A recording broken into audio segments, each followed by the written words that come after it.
ولایت توحید اور نبوت کے راز کا مجموعہ ہے۔ ہر کوئی شخص ولایت کو نہیں سمجھ سکتا، نہ ہی ہر کوئی شخص ولایت کا قائل ہو سکتا ہے۔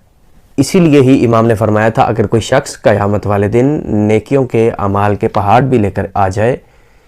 اس کے اعمال پورے محشر میں کھڑے لوگوں سے دگنے بھی ہوں، لیکن اگر ولایت علی جو کہ دین کا کمال ہے اگر وہ شامل نہ ہوئی، اگر وہ اعمال کے ساتھ موجود نہ ہوئی،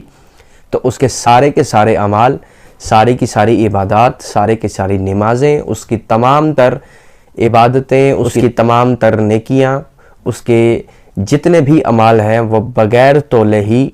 ردی کی ٹوکری میں ڈال دیے جائیں گے، یعنی ضائع کر دیے جائیں گے اگر اس کے اعمال کے ساتھ ولایت علی نہ ہوگی۔ ان نیکیوں کا، ان اعمال کے پہاڑ کا نہ کوئی وزن ہے، نہ ہی کوئی قیمت ہوگی روز حشر۔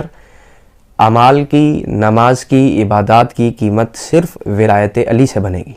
اگر ولایت علی نہ ہو، کیونکہ ولایت علی اتنی بڑی نعمت کبریٰ ہے کہ ولایت علی کے بغیر دین خدا بھی ناقص ہے۔ ولایت علی سے ہی عبادات مکمل ہوتی ہیں، کیونکہ الیوم اکملت لکم دینکم، مولا علی کی ولایت ہی وہ نعمت کبریٰ ہے جس نے دین مکمل کیا تھا، جس کی وجہ سے